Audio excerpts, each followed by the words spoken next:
At my cousin Tessa's engagement dinner. She lifted her glass, locked eyes with me, and said, "I just pray I never end up like her, single with a kid." The room burst out laughing. Not polite, nervous laughter. Real, full-throated laughter, like she'd delivered the line of the night. My Uncle Reuben slapped the table and chimed in. "Men don't want used goods.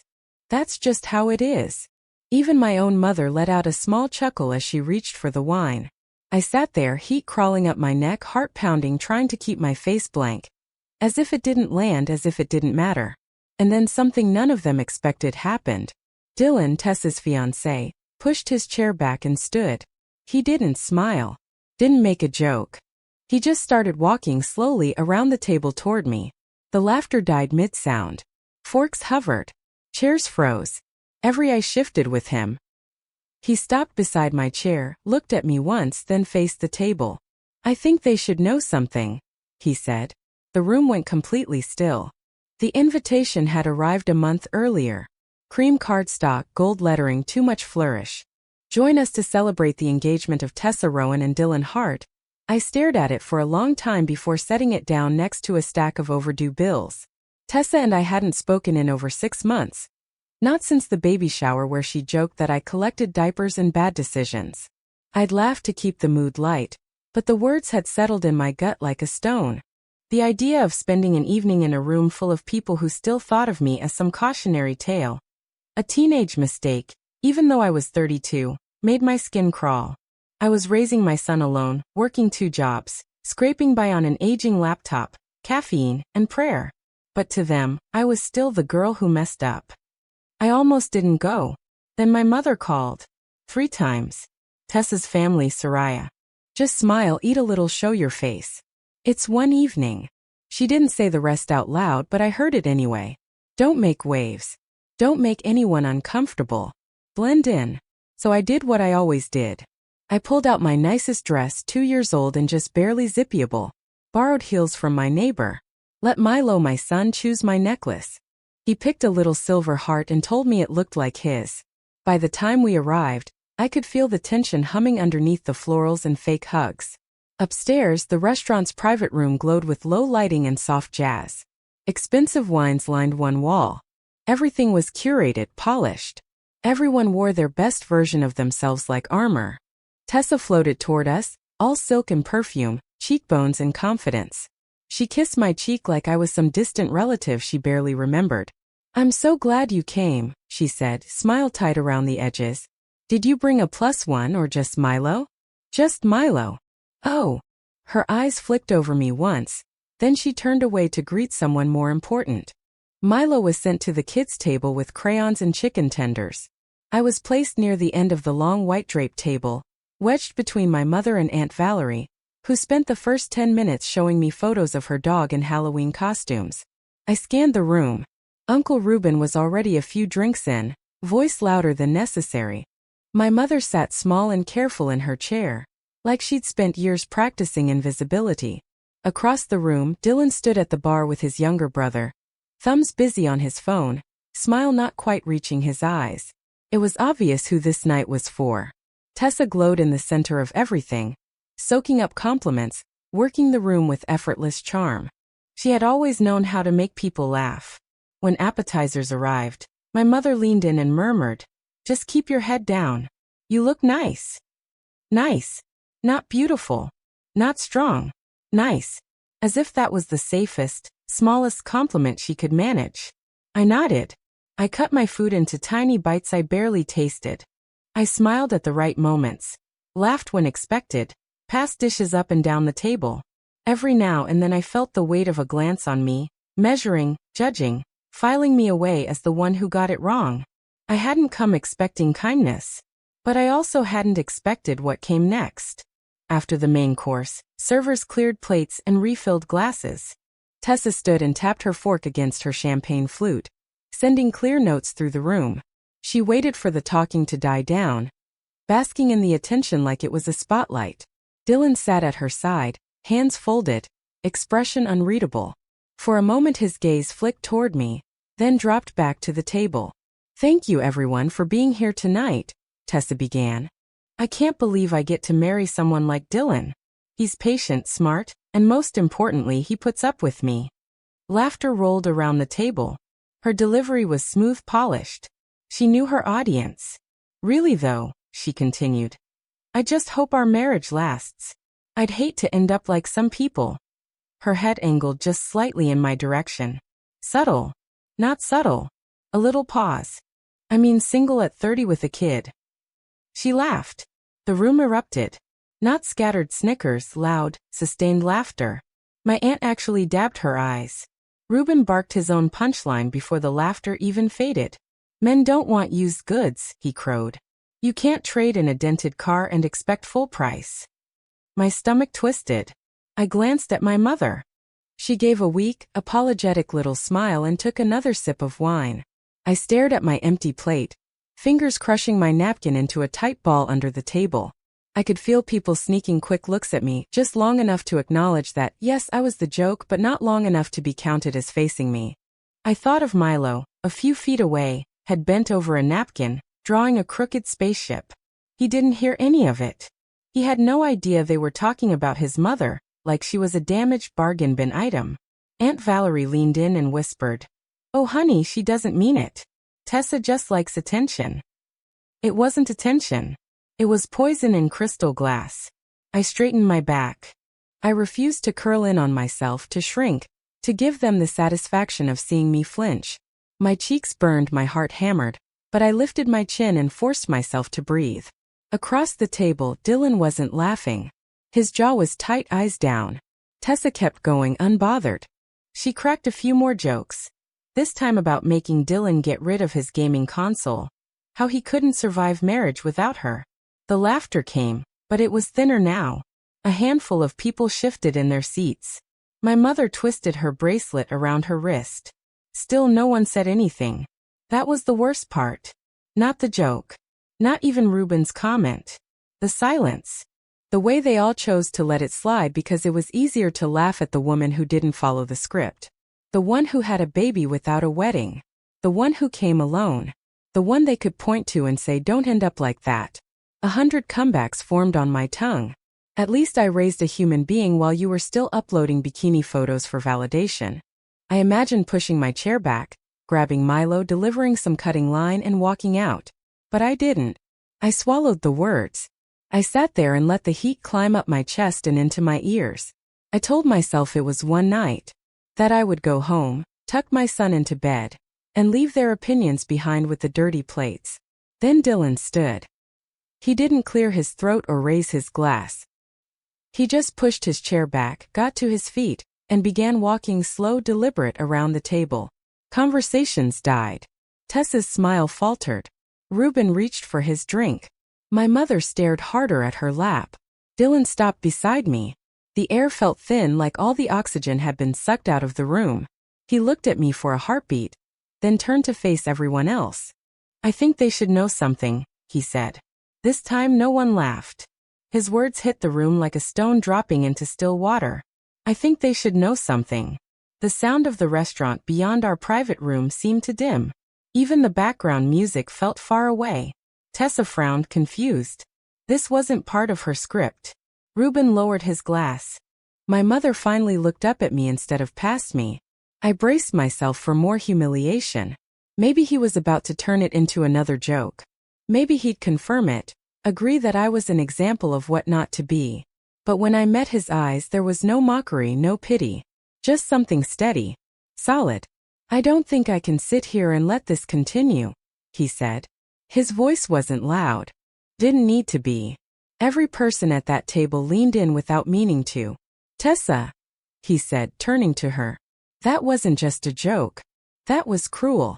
Her lips pulled into something sharp. "Dylan, I need to say this," he cut in, holding up a hand. Then he looked around the table, taking in each face. "You all laugh at Soraya like she's some kind of failure," he said. "Like her life is a warning label. But what you don't know or don't want to see is that she's the strongest person in this room." My heart slammed against my ribs. He continued, voice level. 2 years ago, when I was at one of the lowest points in my life, she helped me. Not with empty advice or a few "you got this" texts. Real help. Chairs creaked softly as people shifted. When I got laid off from my tech job, I spiraled, he said. Started drinking too much. Stopped getting out of bed. Tessa told me to snap out of it. Her dad told me to stop being weak. Reuben stiffened. But Soraya? Dylan went on. She noticed. She checked in every week. She helped me rebuild my resume. She connected me with someone she knew from an old job. She watched my niece when my sister had surgery so I could go to interviews. He glanced at me briefly. She didn't have time. She made time. She never asked for anything back. Never bragged. She just quietly showed up. I felt my throat tighten, not with shame, but with a stunned kind of gratitude. Dylan faced the table again. So when you laugh at her, he said, his voice hardening, when you reduce her to some stereotype, when you call her used goods like she's an object to be discarded, you're not mocking some faceless example. You're disrespecting the person who helped me stand up again. You're insulting the kind of woman I wish there were more of. Tessa shot to her feet. What are you doing? She demanded. Being honest, Dylan replied. I've smiled through a lot of fake niceties tonight. I'm not going to smile through this.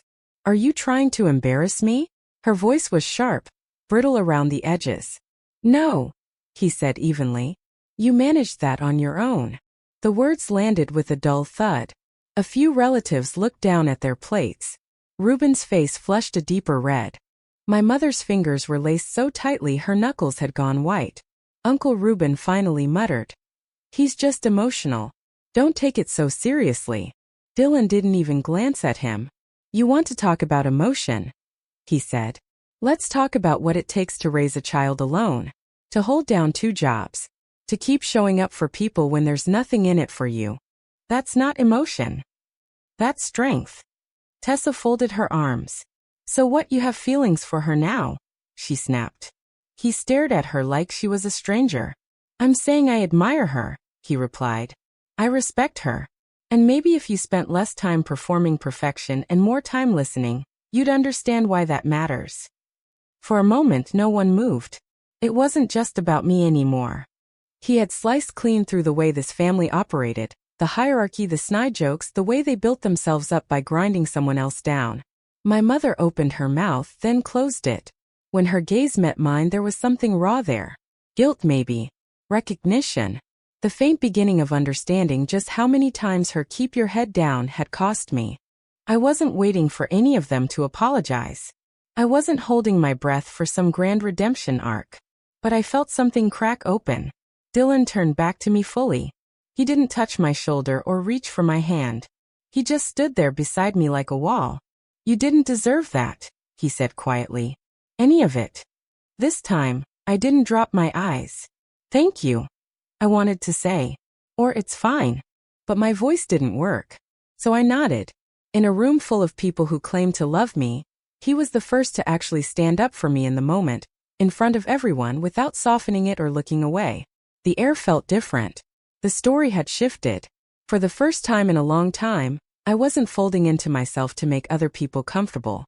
The silence that followed stretched long and taut. I could hear the faint hum of overhead lights. Somewhere beyond the door, a server dropped a tray. No one even flinched. Tessa stared at Dylan like he'd just ripped the perfect backdrop out from behind her photo shoot. Her eyes were bright with fury.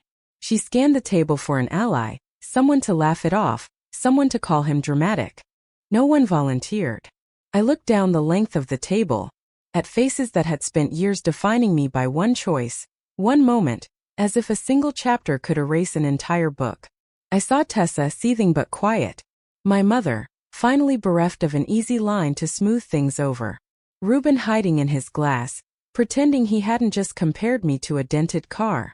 And I felt nothing like fear. I turned toward the kids' table. Milo was still in his own little universe, carefully outlining the sun next to his spaceship. He glanced up, saw me watching, and beamed. That was all that mattered. I stood. I think we're going to head out, I said. I wasn't asking. I didn't direct it at anyone. Just a simple statement. I walked over to my son, helped him gather his crayons, picked up his drawing. A little rocket hurtling toward a big lopsided sun. Did you have fun, baby? I asked. He nodded eagerly. Are we going home? Yes, I said. We are. As I passed Dylan, he stepped back to give me space. He didn't try to stop me or follow. He just dipped his head in a small nod. It wasn't sorry or goodbye. It was I see you. I reached the door and couldn't help turning once. No one was laughing now. Tessa sat rigid, lips pressed into a thin line. Reuben scrolled through his phone like the screen could protect him. My mother stared into her glass, hands trembling just a little. I hadn't made a speech. I hadn't thrown a fit. I had told the truth simply by existing without apology, and Dylan had spoken that truth out loud for everyone to hear. That was enough. I opened the door. Milo slipped his hand into mine. We walked out together steady. The night air hit my face like a rinse. Not cold clean. Lighter. Like something I'd been carrying for so long, I didn't feel it anymore, had finally slid off my shoulders. Milo skipped ahead on the sidewalk, humming and waving his drawing like a flag. I watched him, this bright, happy little person I'd fought so hard for, and realized how much of my life I'd spent looking at what I'd lost instead of what I'd built. For years, I'd framed my life around absence. The relationship that didn't last, the family who never really understood, the financial security I walked away from when I chose to have my child. I'd let their opinions soak into my skin. I'd worn their judgment like it was mine to fix. But walking away from that table, hand in hand with my son, I felt something settle into place inside me. Not anger. Not smugness. Just clarity. They weren't laughing anymore because someone had finally said the truth out loud. Not the story they spun about me, but the one I actually lived. I didn't need a man to legitimize my life. I didn't need my family's approval to make my choices valid. What I needed was what I'd just given myself. Permission to leave any place where I had to shrink to stay. Dylan hadn't rescued me. He had seen me. And by seeing me so clearly, he'd forced everyone else to look too. That's what shifted something in me. Because it wasn't just about me. It was about cracking the story that says a woman's worth depends on whether a man chooses to stay. That calls single mothers reckless or desperate. That treats a woman's strength as a failure if it doesn't come wrapped in a ring. Later that night, my phone buzzed. A message from my mother. I'm sorry.